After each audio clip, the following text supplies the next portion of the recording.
Finally दोस्तों 21 नवंबर को सरकार ने जो है हमारे 4 लेबर कोड उनको इंप्लीमेंट कर दिया है। अब जो भी बच्चे हम में से यूपीएससी ईपीएफ एग्जामिनेशन की तैयारी कर रहे हैं दोस्तों, तो वहां पे उनके मन में घबराहट है। घबराहट ये है कि सर क्या इन 4 लेबर कोड से सवाल आ सकता है? अगर आ भी सकता है तो सर कहां से हम लोग, क्या हमें पूरे के पूरे कोर्स डिटेल में पढ़ने पड़ेंगे या फिर कोई ऐसी समराइजेशन है जहां से जो मेजर चेंजेस हुए हैं हम उनके बारे में उनको देख लें और वहां से उन क्वेश्चंस को अगर आते हैं तो हैंडल कर लें दोस्तों। तो ये जो सवाल है दोस्तों आपके मन में, इसी चीज को आज की इस वीडियो में हम जो है उसको कहीं ना कहीं रिजॉल्व करने की कोशिश करेंगे। जहां पे मेरे पीछे आप एक देख सकते हैं प्रेस इंफॉर्मेशन ब्यूरो, जो कि सरकार की वेबसाइट है, वहां पे उन्होंने एक simplification kind of guest note दिया है इन लेबर कोड के ऊपर। क्या हमारा उद्देश्य था, क्या मेजर चेंजेस किए गए और क्या क्या चीजें इंपॉर्टेंट पॉइंट्स हैं जो आपको पता होने चाहिए अगर आप इस पॉइंट ऑफ टाइम पे अपने एग्जामिनेशन में इन कोड्स को लेकर घबरा रहे हैं। तो ये वीडियो दोस्तों आपके लिए। वीडियो को शुरू करने से पहले दोस्तों, अगर आप इस पॉइंट ऑफ टाइम पे अभी अपनी प्रिपरेशन में ज्यादा से ज्यादा चीजों को प्रैक्टिस करना चाहते हैं दोस्तों, तो एडोटैप आपके लिए एक टेस्ट सीरीज लेके आया है जहां पे इस समय आपको फ्लैट 87% ऑफ जो है वहां पे दिया जा रहा है दोस्तों। और वहां पे जाके जो आप इन क्वेश्चंस हैं इनको प्रैक्टिस कर सकते हैं, ताकि लास्ट मिनट में जितने ज्यादा सवाल आप प्रैक्टिस करेंगे आपको वहां पे बहुत ज्यादा बेनिफिट हो सकता है दोस्तों। बाकी इसमें एनरोल करने के लिए आप हमारी वेबसाइट www.edotap.in पे जा सकते हैं। चलिए दोस्तों शुरुआत करते हैं कि क्या है ये लेबर कोड्स। देखिए कहीं ना कहीं ऐसा नहीं कि लेबर कोड्स एकदम ही आए हैं, बहुत समय से न्यूज में थे। कहीं ना कहीं बस ये एक हमेशा बात होती थी, पता नहीं कभी भी इंप्लीमेंट हो सकते हैं। अब फाइनली सरकार ने 21 नवंबर को इनको इंप्लीमेंट कर दिया है, जहां पे सरकार ने दो चीजों को बहुत क्लियर कट डिफाइन किया है। सरकार ने बोला है हमारा सबसे प्राइम उद्देश्य क्या था। हमारा प्राइम उद्देश्य यह था कि हम एक फाउंडेशन लेकर सके ताकि एक लेबर को प्रोटेक्टिवनेस फील हो, एक फ्यूचर रेडी वर्कफोर्स हम रेडी कर सके और कहीं ना कहीं इंडस्ट्रीज को भी बूस्ट कर सके। ठीक है, इंडस्ट्रीज, एम्प्लॉयमेंट, जो हमारे लेबर रिफॉर्म्स है उनको, जो हमारा आत्मनिर्भरता का जो टारगेट है उसमें हम लोगों को हमारा जो विजन है उसके साथ हम जो है लेबर को लेके चल सके। ठीक है, तो 4 लेबर कोड्स आए हैं जिसमें अगर हम बात करें तो किन किन चीजों पर फोकस किया गया है। प्रॉपर वेजेस हो जी, आपकी सेफ्टी, सोशल सिक्योरिटी और एक आपका वेलफेयर हो, उस चीज के ऊपर फोकस करके 4 लेबर कोड्स को लेके आया गया है। ठीक है, अब सबसे पहली चीज तो आपको पता होना चाहिए कि जो 4 लेबर कोड्स हमारे आए हैं उन कोड्स का नाम क्या है। तो बेसिकली दोस्तों ये 4 कोड्स, उनका नाम है code on wages 2019, industrial relation code 2020, code on social security 2020 और फिर आ जाता है occupational safety health and working conditions code 2020। तो ये 4 लेबर कोड्स आए हैं और इन्होंने जो 29 एग्जिस्टिंग लेबर लॉज थे इन सबको अब रैशनलाइज किया गया, सिंप्लीफाई किया गया इन 4 कोड्स के अंदर। ठीक है, और ये सारे के सारे लॉज जो हैं अब वो फाइनली हमने खत्म कर दिया। यही 4 कोड्स अब हमारे इंप्लीमेंट होंगे। अब देखिए यहाँ पे सबसे पहली बात कि इसको इंप्लीमेंट करने का रीजन क्या था। सरकार ने यहाँ पे क्लियर कट डिफाइन भी किया है कि हमारे बहुत ज्यादा जो एक्ट्स हैं, जो लेबर लॉज है 1930s के बने हुए हैं। देखिए ऑलमोस्ट 100 साल पुराने लॉज हैं, उनमें से काफी चीजें ऐसी हैं जो, तो सबसे पहली बात कि हमारे इंडिपेंडेंट इंडिया में वो वैसे ही लागू नहीं हो सकती। दूसरी बात है बहुत आउटडेटेड हैं, वर्कर स्पेसिफिक बातें बहुत कम की गई हैं, वर्कर्स के इतने राइट्स के डिस्कशंस नहीं हुई है। जैसे नए अगर बात है गिग वर्कर है यार, हमारे प्लेटफॉर्म वर्कर हैं, एआई बेस्ड स्किल्स है, फ्यूचर रेडी वर्कफोर्स की हम बात करें तो वो चीज यहाँ पे नहीं थी। काफी देशों में ऐसी चीजें स्टार्ट की गई थी, बट काफी देशों ने अपने आप को कहीं ना कहीं रिवैम्प किया। इंडिया एक कह सकते हैं कि एक नीड ऑफ आवर में था कि हमें भी अपने आप को बदलना है, बट कहीं ना कहीं अब जो हम कहते हैं ना, right time is always a thing. तो अब सरकार ने बोला है कि हमने जो है इनको फाइनली इंप्लीमेंट कर दिया है। ठीक है, ताकि जो भी हमारी चेंजिंग फ्रेमवर्क है, चेंजिंग नीड्स हैं, हम उन सबको यहाँ पे मीट कर सके। सबसे पहले हमें समझना है कि ये जो चेंजेस हैं इनमें मेजर चेंजेस है क्या। तो एक टेबल दिया गया है जहां पे कंपैरिजन किया गया है लेबर इकोसिस्टम को मेजर पॉइंट्स के ऊपर। सबसे पहली चीज बोली गई है दोस्तों फॉर्मलाइजेशन ऑफ एम्प्लॉयमेंट। इन्होंने बोला है कि यहाँ पे कोई भी, पहले क्या था, कोई अपॉइंटमेंट लेटर नहीं दिया जाता था। अब सरकार ने बोला सबसे पहली बात कि मैंडेटरी अपॉइंटमेंट लेटर दिया जाना चाहिए सभी वर्कर्स को। There should be mandatory appointment letter. दूसरा बोला गया कि मैंडेटरी अपॉइंटमेंट क्या है, इससे फायदा क्या होगा। देखिए सबसे पहले आपके पास एक रिटर्न प्रूफ रहेगा, जिससे सबसे बड़ी बात है ट्रांसपेरेंसी आ रही है, जॉब सिक्योरिटी आ रही है और एक फिक्स्ड एम्प्लॉयमेंट जो है वो आप सबको यहां पे मिल रही है दोस्तों, अगर हम यहां पे बात करें। ठीक है, दूसरी चीज यहां पे क्या है, दूसरा है यहां पे सोशल सिक्योरिटी। पहले बहुत ही कम सोशल सिक्योरिटी कवरेज था, अब सरकार ने बोला है कि कोड ऑन सोशल सिक्योरिटी, जिसको लाया है सोशल सिक्योरिटी कवरेज देने के लिए है। यहां पे क्लियर कट बोला गया कि हमारे जो भी गिग वर्कर्स हैं, प्लेटफॉर्म वर्कर्स हैं, उनको प्रॉपर सोशल सिक्योरिटी कवरेज मिले, उनको भी यहां पे इंक्लूड किया जाएगा। अब वर्कर्स को क्या मिलेगा, देखिए प्रोविडेंट फंड, ईएसआईसी, इंश्योरेंस हो गया, कोई भी सोशल सिक्योरिटी बेनिफिट जो सरकार देना चाहती है वो अब हमारे वर्कर्स को मिलेगा, यानी कि वो भी एक काइंड ऑफ चीज आपने लिमिटेडनेस जो थी उसको यहां पे बढ़ा दिया है। फिर आते हैं सबसे इंपॉर्टेंट बात, अगर हम एम्प्लॉयमेंट की बात करें तो मिनिमम वेजेस बहुत बड़ी चीज थी। मिनिमम वेजेस पहले सिर्फ और सिर्फ कुछ शेड्यूल्ड इंडस्ट्रीज जैसे कि इंडस्ट्रीज हो गया, कुछ एम्प्लॉयमेंट्स हो गया, लार्ज सेक्शन ऑफ वर्कर्स जो थे वो अनकवर्ड थे, उनके पास मिनिमम वेजेस का कोई सोर्स नहीं था। तो सरकार ने क्या किया, मिनिमम वेज एक बहुत बड़ी चीज है, सरकार ने एक चीज बनाई, कोड ऑन वेजेस एक्ट 2019। इसके अंतर्गत सबसे पहले अब ये आपको एक लीगल राइट दिया गया है, यानी कि सभी वर्कर्स को एक लीगल राइट, स्टैट्यूटरी राइट मिला कि ताकि उनको एक मिनिमम वेज पेमेंट दी जाएगी। ठीक है जी, मिनिमम मिलेगी और टाइमली पेमेंट मिलेगी ताकि वो अपनी फाइनेंशियल सिक्योरिटी भी हो। कई जगह पे क्या था कि मिनिमम वेज पेमेंट भी कोई डिसाइडेड नहीं था, और दूसरी सबसे बड़ी बात कर रही है यहाँ पे यार कि टाइमली पेमेंट नहीं आती थी, लोगों को बहुत बहुत टाइम वेट करना होता, लोग कहते नहीं अभी देंगे कल देंगे, तो उन्होंने बोला टाइमली पेमेंट मिले, ये चेंजेस किए गए। फिर बोला गया है कि प्रिवेंटिव हेल्थ केयर के ऊपर, पहले कोई भी ऐसे हेल्थ चेकअप्स के ऊपर कोई भी लीगल रिक्वायरमेंट नहीं था, अब सरकार ने बोला है कि अगर कोई पर्सन 40 इयर्स अबव हैं, ठीक है, तो उनका फ्री एनुअल हेल्थ चेकअप आपको करवाना चाहिए ताकि उनकी एक बेटर हेल्थ जो है वो मेंटेन की जा सके। फिर आते दोस्तों टाइमली वेजेस वाला पार्ट, जो मैंने आपको बताया था कि पहले कोई भी कंप्लायंस नहीं था, no mandatory compliance for employers payment of wages, employer के ऊपर कुछ नहीं था कि कब तक उनको पेमेंट देनी है। अब यहां पे सबसे बड़ी बात है, मैंडेटरी कर दिया गया है कि भाई आपको वेजेस टाइमली देनी है, ठीक है, ताकि फाइनेंशियल स्टेबिलिटी हो सके, वर्क स्ट्रेस कम हो सके और कहीं ना कहीं एक मोराल ऑफ वर्कर जो बूस्ट हो सके। ऑब्वियसली बात है दोस्तों, अगर टाइम टू टाइम आपको सैलरी मिलेगी तो कहीं ना कहीं वर्कर भी मोटिवेट फील करेंगे ना, तो यही यहाँ पे जो है चेंज किया गया है।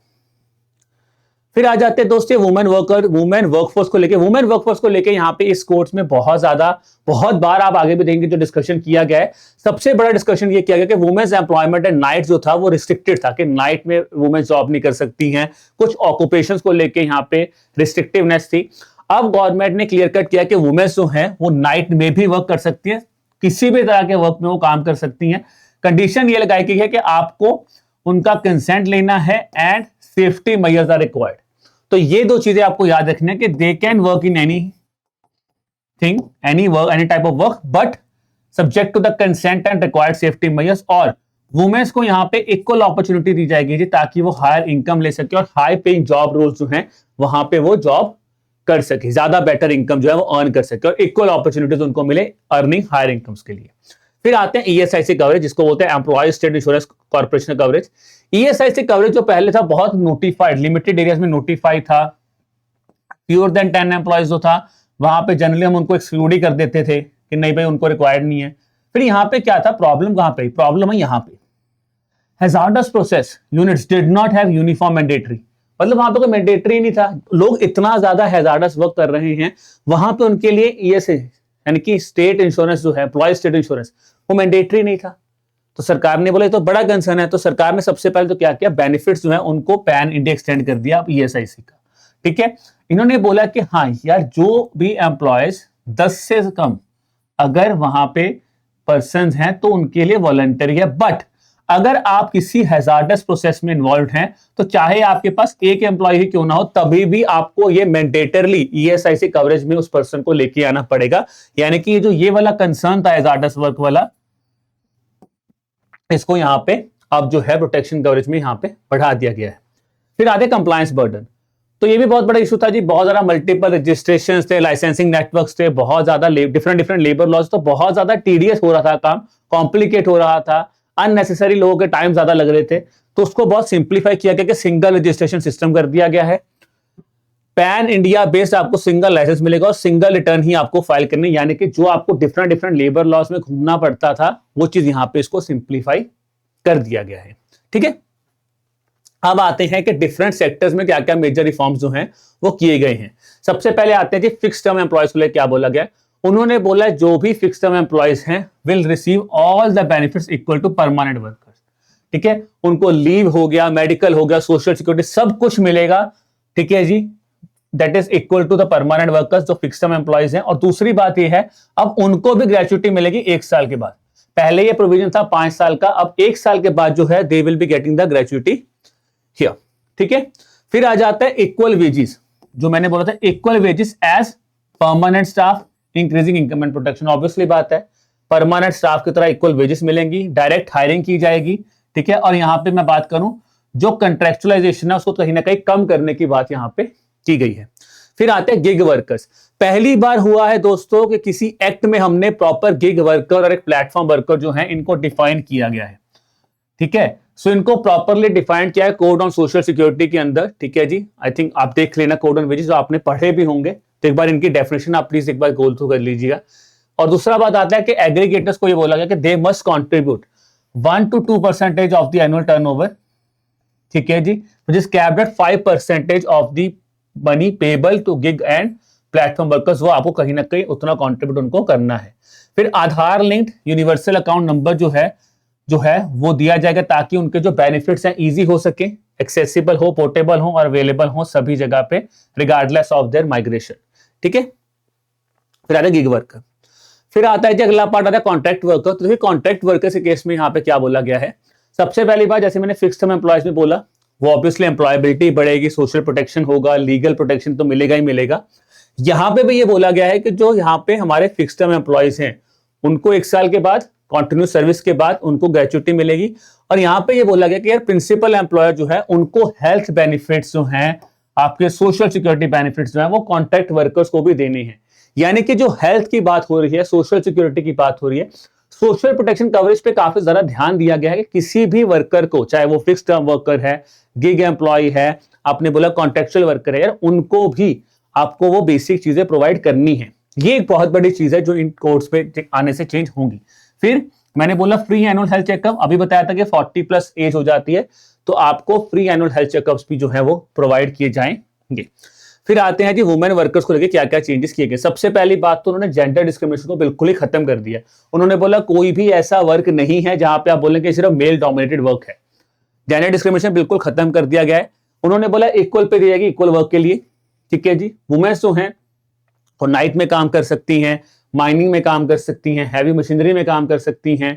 ठीक है जी, तो मतलब जो भी वर्कर्स हैं जहां पे हम लोग कहते थे जनरली मेल डोमिनेटेड वर्क है, वहां पे भी वो काम कर सकती हैं। ठीक है जी, बस 2 ही चीजें जो मैंने आपको पहले भी समझाया था वो यहां पे दोबारा लिखा हुआ है कि उनका कंसेंट लेना जरूरी है और आपको ये श्योर करना पड़ेगा सेफ्टी मेजर्स प्रॉपर है।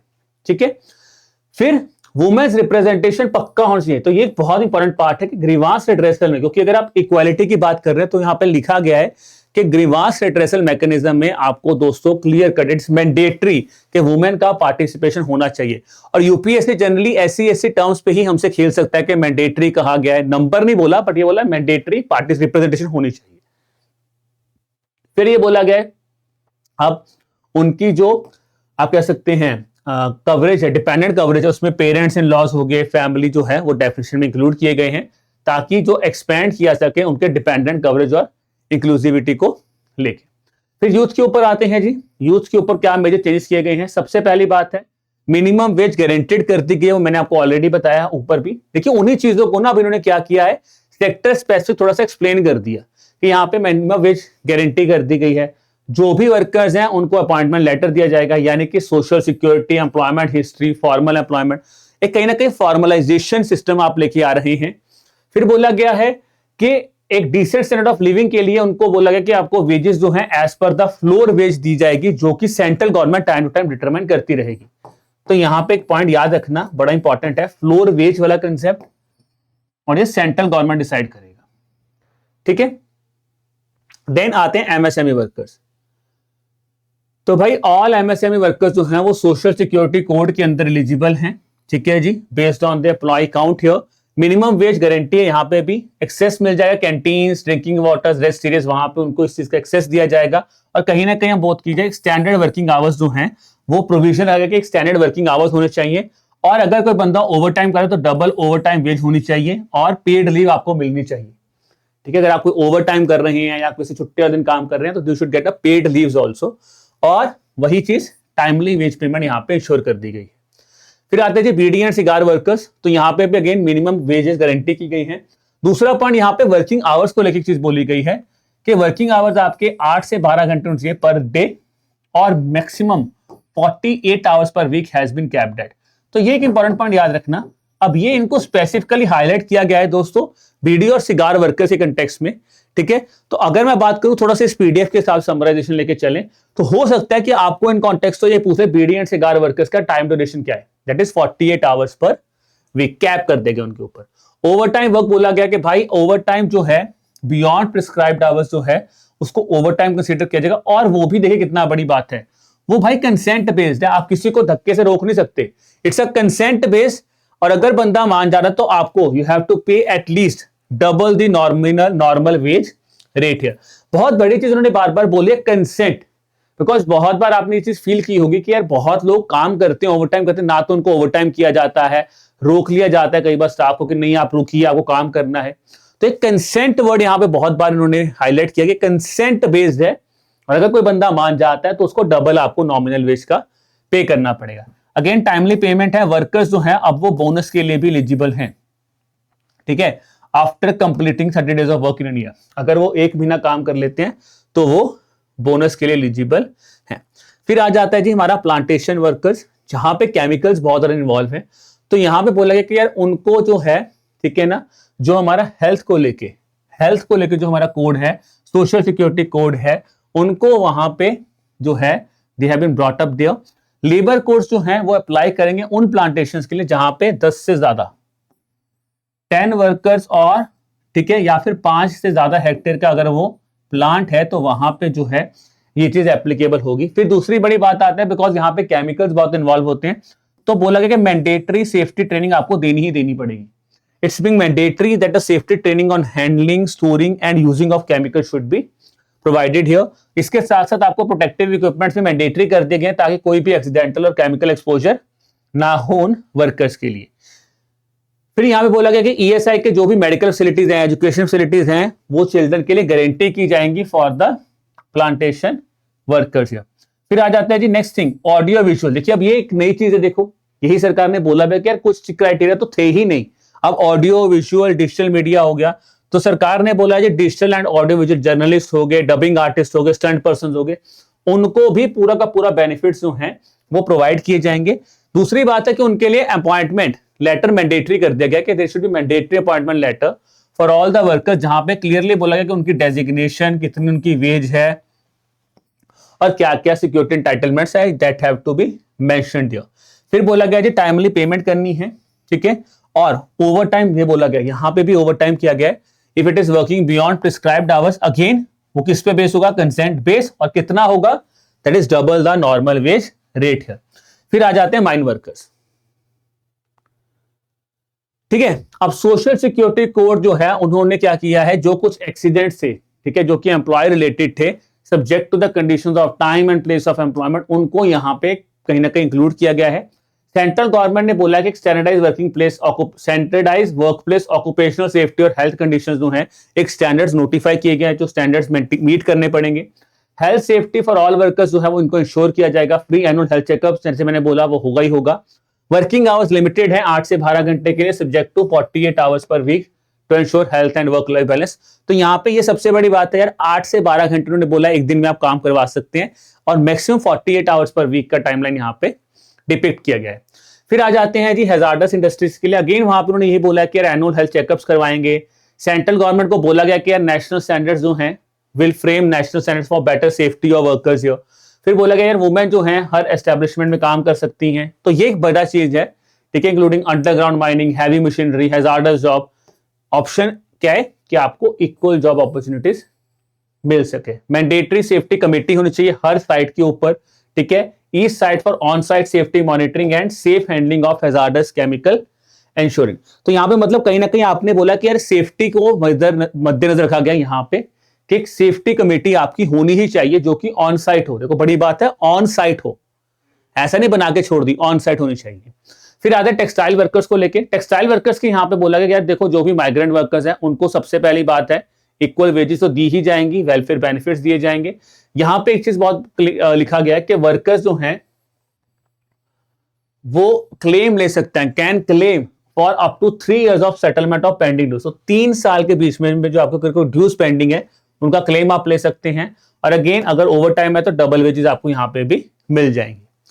फिर आ जाता है दोस्तों आईटी एंड आईटीएस वर्कर्स। तो यहाँ पे सैलरी जो है मैंडेटरी कर दी गई है। आईटी वर्कर्स के लिए रिलीज ऑफ सैलरी मैंडेटरी है by 7th of every month. तो ये एक पॉइंट याद रखना कि 7th तक आपको सैलरी मैंडेटरी देनी है। ट्रांसपेरेंसी होनी चाहिए, ठीक है। Equal pay for equal work तो हमने पढ़ा ही है। वुमेन्स नाइट में काम कर सकते ताकि उनको ज्यादा से ज्यादा अर्न करने की अपॉर्चुनिटी मिले। फिर टाइमली रेजोल्यूशन बोला गया दोस्तों, ठीक है जी, कि हरासमेंट है, डिस्क्रिमिनेशन कुछ भी हो रहा है, अगर ऐसा कोई भी इशू आता है तो आप उनको टाइमली रिजॉल्व करें। और फिर बोला गया है social security benefits, fix term employment mandatory है इन द अपॉइंटमेंट लेटर। तो आपको क्लियर कट डिफाइन करना है। ये देखिए मतलब यहाँ पे अगर आपका अपॉइंटमेंट लेटर का मतलब ये नहीं सिर्फ अपॉइंटमेंट लेटर, हम बढ़ रहे हैं कि हर जगह पे क्लियर कट डिफाइंड है कि आपके फिक्स टर्म एम्प्लॉयमेंट होनी चाहिए, मैंडेटरी होना चाहिए टू बी मेंशन्ड हियर। फिर आ जाता है डॉक वर्कर्स। अब जो डॉक यार्ड्स आते हैं तो डॉक वर्कर्स में क्या बोला गया, सबसे पहले तो फॉर्मल रिकॉग्निशन, वही बात है, लीगल प्रोटेक्शन है, मैंडेटरी अपॉइंटमेंट लेटर दे दिया गया है। फिर इनको बोला गया कि आपका provident fund, pension, insurance benefits जो हैं वो सबको दिए जाएंगे, चाहे वो कॉन्ट्रैक्टर हो या वो डॉकयार्ड वर्कर हो। एनुअल हेल्थ केयर चेकअप्स होगा। डॉक वर्कर्स जो है mandatory to get mandatory medical facilities, first aid, sanitary and washing area so that decent work condition and safety can be met here. फिर आ जाते हैं जी export workers को लेकर उन्होंने क्या बोला। उन्होंने सबसे पहले बोला गया कि एक्सपोर्ट सेक्टर को जो है वो फिक्स्ड टर्म वर्कर्स, उनको फिक्स टर्म वर्कर करना पड़ेगा to receive gratuity, provident fund and social security benefits. इनको फिक्स करने पड़ेंगे चीजों को। Every workers to have the option of availing annual leaves. तो यहाँ पे 180 डेज की एनुअल लीव दी गई है। प्लीज इस पॉइंट को नोट कर लीजिए, इंपॉर्टेंट है, ठीक है जी। 180 days of work in an year. उसके बाद हर वर्कर को बोला है कि टाइमली वेज पेमेंट, कोई अनऑथोराइज डिडक्शन नहीं की जाएगी, कोई भी वेज सीलिंग रिस्ट्रिक्शन नहीं है यहाँ पे, ठीक है। और वुमेन्स को अगेन विद नाइट काम कर सकते विद कंसेंट, और हर तरह की अपॉर्चुनिटी उनको देनी आपको पड़ेगी। फिर आ जाते हैं जी बियॉन्ड दी मेजर वेलफेयर। इस देखो ये तो उन्होंने बता दिया क्या क्या हमने मेजर वेलफेयर जो है अनाउंस किए हैं। इसके अलावा कुछ और बेसिक चीजें इन्होंने स्टार्ट की हैं। जैसे सबसे पहले हमने बहुत बार पढ़ा है फ्लोर वेज रेट।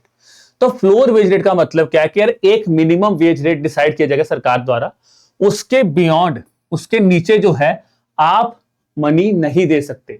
तो कहीं ना कहीं जैसे एमएसपी आप समझो मिनिमम सपोर्ट प्राइस, तो इसी तरह से एक फ्लोर वेज रेट डिसाइड किया गया जो कि सेंट्रल गवर्नमेंट डिसाइड करेगी टाइम टू टाइम, ठीक है। फिर आता है जेंडर न्यूट्रल। भाई पे आपकी जेंडर न्यूट्रल होगी, इसमें ऐसा नहीं है कोई डिस्क्रिमिनेशन नहीं है, ठीक है। कोई भी पर्सन हो उनको इक्वल अपॉर्चुनिटी मिलेगी और इक्वल पे मिलेगा। फिर आ जाता है इंस्पेक्टर। देखिए बहुत बड़ी चीज आती है इंस्पेक्टर राज। तो सरकार ने क्लियर कट बोला इंस्पेक्टर का काम जो है प्यूनिटिव मैटर काम करना नहीं है कि आपको बहुत ज्यादा हल्ला गुल्ला नहीं करना, आपको बेसिकली करना है आपको एज अ अवेयरनेस मैटर, आपको गाइडेंस क्रिएट करनी है, अवेयरनेस क्रिएट करना, कहीं ना कहीं कंप्लायंस करना, जो सपोर्ट करना है कि यार इस चीज को हम कैसे कंप्लायंस कर सकते हैं, सपोर्ट करिए इस चीज को। Fast and predictable dispute resolution. तो 2 मेंबर इंडस्ट्रियल ट्रिब्यूनल्स होंगे, ठीक है जी, and has the option to approach tribunals directly after conciliation. तो आप डायरेक्टली वहां पे जा सकते हैं। सिंगल रजिस्ट्रेशन मैंने आपको बताया था, single registration, single licence and single return होगा। तो सेफ्टी एंड वर्किंग कंडीशन के कंटेक्स्ट में ये बोला गया है कि भाई मल्टीपल ओवरलैपिंग नहीं है, सिंपल एक सिंगल रजिस्ट्रेशन सिस्टम होगा, पैन से रजिस्टर किया जाएगा, सिंगल लाइसेंस दिया जाएगा और सिंगल रिटर्न आपको फाइल करना है। फिर आपकी mandatory safety committee clear cut बोला गया है कि सरकार ने बोला है अगर आपके पास 500 से ज्यादा वर्कर हैं तो आपकी सेफ्टी कमेटीज मैंडेटरी हैं। You have to make sure that you have a mandatory safety committee, ठीक है जी, ताकि आपकी वर्क प्लेस जो अकाउंटेबिलिटी उसको बेटर किया जा सके, ठीक है जी। और फिर दोस्तों यही था जो इसमें मेजर है आपके इन कोर्स के अंदर। तो एक ब्रीफ समरी है दोस्तों आप बच्चों के लिए, जो भी बच्चे अब ईपीएफ एग्जामिनेशन की तैयारी कर रहे हैं।